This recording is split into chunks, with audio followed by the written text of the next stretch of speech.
Ce podcast vous est proposé par Cogedim Club et Grand Mercredi. La Minute des Résidents. La Minute des Résidents. Nos aînés ont tellement à nous apporter.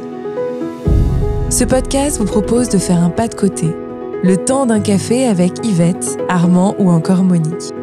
Chaque épisode vous plongera dans le témoignage d'un ou d'une résidente qui vous emmènera au cœur de sa plus belle histoire d'amour, du pari de son enfance ou encore de son métier extraordinaire.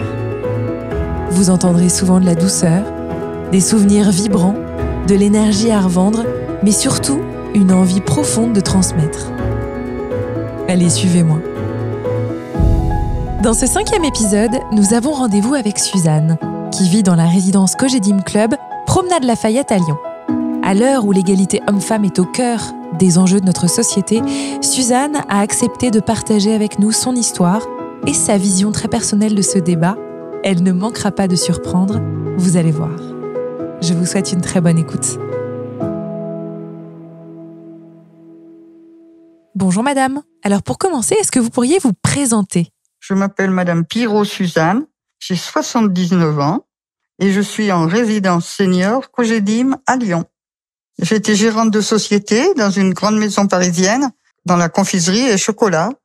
Et j'ai commencé comme gérante à Pointé, salariée, toute seule avec 2 vendeuses. Et après, j'ai pour monter d'échelon, je formais des gens qui achetaient en franchise dans la société. Ils étaient formés par moi à mon magasin et après, je partais un mois les mettre en place dans leur magasin. Et j'ai fait ça pendant presque 10 ans. Je gérais 5 magasins. Toulouse, Carcassonne, le Forum des Halles, Compiègne et Brétigny.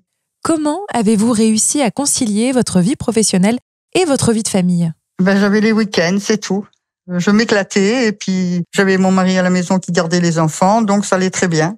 Il a eu la chance d'être à la retraite à 50 ans, donc ça me permettait de pouvoir partir et puis lui de rester à la maison, faire tout ce qui... C'est lui qui faisait tout à la maison. C'était la femme de ménage, la cuisinière, il faisait tout. Mais ça lui plaisait, alors bon.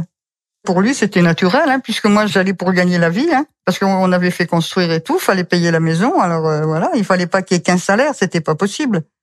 Mais moi, de toute façon, c'était notre choix, et puis quand le sujet venait sur la table, on disait, stop, on vous arrête, c'est notre problème, c'est pas le vôtre. Comment vos 2 garçons ont-ils perçu votre vie professionnelle ? Je sais pas si c'était un exemple pour eux, mais en tout cas, bien souvent, ils m'ont fait des petites piques que j'étais pas souvent à la maison, mais voilà, mais c'était, on leur expliquait que plus tard, quand ils seraient en âge, ils feraient leur choix de vie et puis on accepterait comme ils voulaient vivre. C'est tout. Il fallait qu'ils se rendent compte que nous, cette vie-là, il fallait qu'on la fasse comme on l'entendait. Je n'ai pas été obligée de faire ça. De toute façon, nos décisions, on les prenait toujours tous les 2. Que ce soit pour les enfants, pour tous les achats, pour tout, on prenait toutes nos décisions ensemble.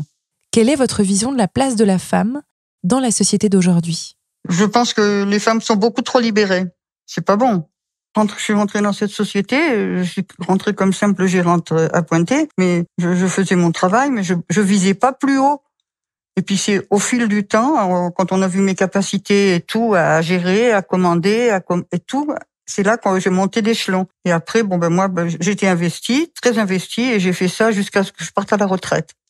Mais j'étais très très bien, et j'ai jamais regretté mes choix. Merci beaucoup. Merci pour votre écoute. Ce podcast vous est proposé par Cogedim Club et Grand Mercredi, qui vous donne rendez-vous très bientôt pour un prochain épisode de La Minute des Résidents. À bientôt.